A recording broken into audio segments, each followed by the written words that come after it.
Could you tell me, please, which way I ought to go from here?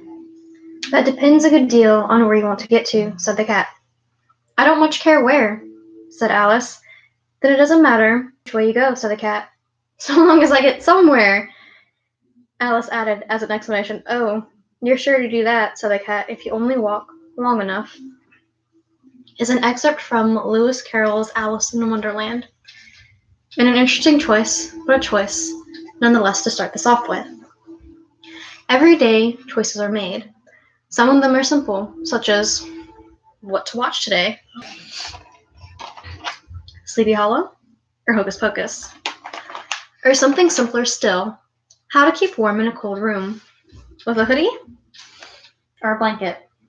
But for the heroines of these three novels, it isn't as simple as being able to throw a blanket to the side if we get too hot. Such is the case for the protagonist in Jodi Lynn Anderson's Midnight at the Electric. Adri thought that all her choices had been made, but an unexpected one in the form of a distant cousin she didn't know she had suddenly falls into her lap. Adri Ortiz is one of the few colonists who will be going to Mars to help cultivate and inhabit life, to make it habitable for later generations. There is no one for her to leave behind, and nothing really, until suddenly there is. It comes in the form of a great distant cousin named Lily, who lives in Kansas. By the behest of the company, Adri decides to go and stay with her cousin so that she can get an idea of what it would be like to live on Mars, and also to live out her short probation period before going on the trip. Once she gets to Lily's home, she realizes that things are a lot more desolate than what she originally thought. It's just her, Lily, and the tortoise Galapagos in the yard. The next town isn't over for miles.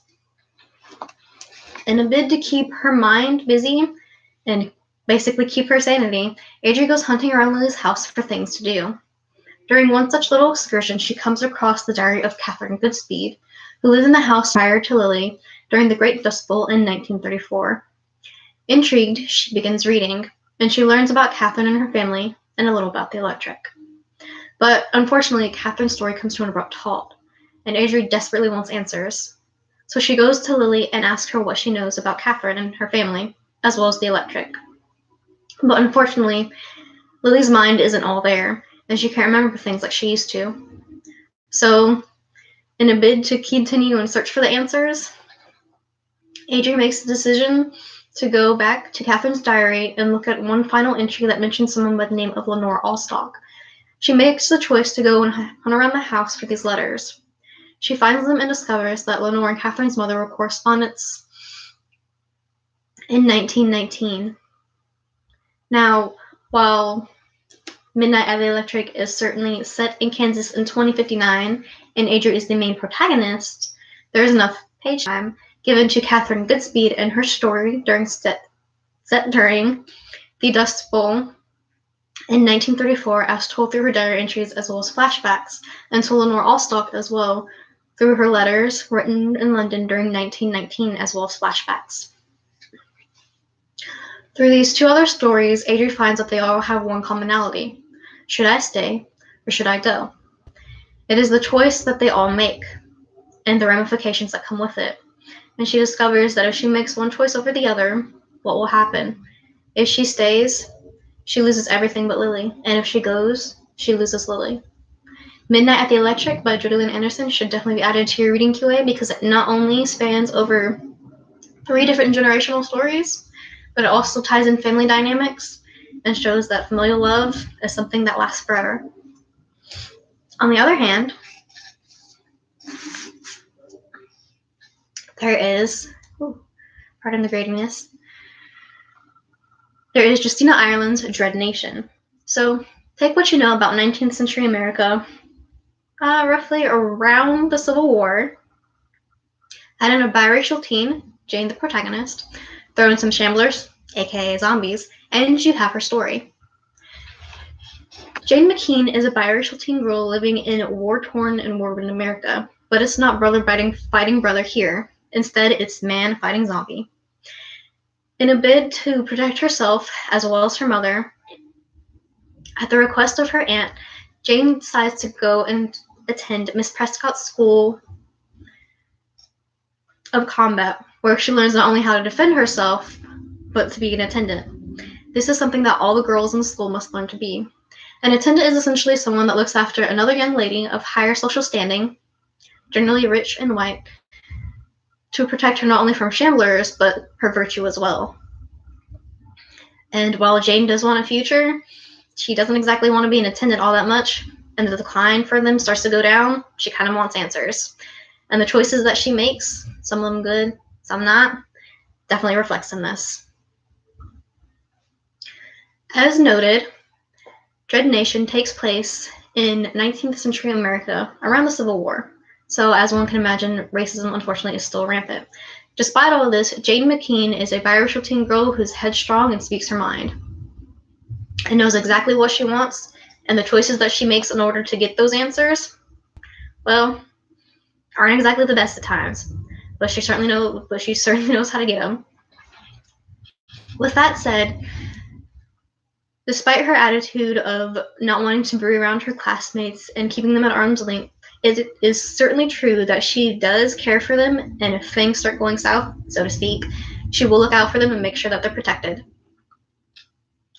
On the other hand, there is Catherine Devereaux, Jane's nemesis. They butt heads a lot and don't get along at all. One of the things that they don't get along about, oddly enough, is corsets. Catherine wants to be Catherine desperately wants to be an attendant, but discovers that in Jane's search for answers that they both have a choice to make. Should they stay at the school or leave to find their answers? And the saying, keep your friends close but enemies closer, certainly applies to these two girls. Dread Nation should definitely be added to your reading QA because it not only shows a believable friendship between two girls that start off as nemesis, is, well, going on an adventure and learning that they have a lot more in common, but it also is how the story is told. There are two parts. The beginning with Miss Preston's school, and at the beginning of each chapter, there's a letter from Jane to her mother that basically says what the reader can expect of that chapter. For the second part, the same can be said, but this time the letter roles are reversed, and it's Jane's mother's letters who start the chapters off and shows the readers what they are in for. So if you love history and a little bit of science fiction with some zombies thrown in, definitely give Dread Nation a try. And last but not least, there is Anna Mazzola's The Unseen. What would you do for the person that you loved? Would you lie to keep them safe? And would you condemn yourself? These are the questions that Sarah Gale asks herself. Sarah Gale has been accused of being a part of the Edgware Road murders, and rather than speak up for herself at her trial, she is tried and accused of being an accomplice with John, and sent to Newgate Prison, where unfortunately the least of her worries is being accused of murder. And now she has a lot more that she needs to fight and survive for. But the question of who is she protecting is one that Edmund Fleetwood wants answered. So when he gets the chance to open up her case again, he goes to Sarah to ask for her side of the story. And in the process, they both make choices. In order to get Sarah to tell her story, Edmund makes the choice to tell her a little bit about his life. And Sarah has to make the choice of how much of the truth and how many lies that she needs to make in order to make Edmund believe her. The Unseen takes place in Victorian-era London, around 1837. The main protagonist, Sarah Gale, is a sympathetic one and does what she can to not only protect her young son, George, but her sister, Rosina. She also keeps quiet for John's sake, but the question still arises, who exactly is she keeping quiet for? On the other hand, there is Edmund Fleetwood, who wants to know Sarah's story.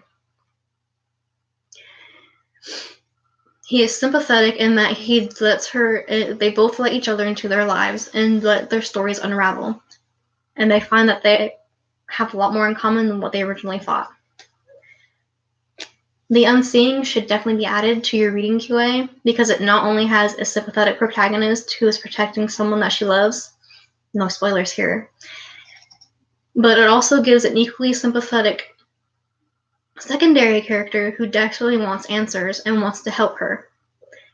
If you love history, as seen with Anne Mazzola's research with this wonderful book, definitely give The Unseeing a try.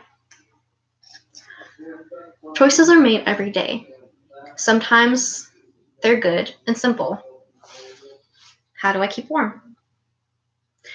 And sometimes they're not so clear-cut, as seen with Sarah Gale in The Unseeing, and her choice to keep quiet and protect someone that she loves dearly. Or with Adri in Midnight at the Electric, who isn't sure where she now wants to go in life. Or Jane, for that matter, who wonders if she should go and search for her mother after the breakout occurs. Choices occur every day, and sometimes they're good, and sometimes they can lead to extraordinary adventures.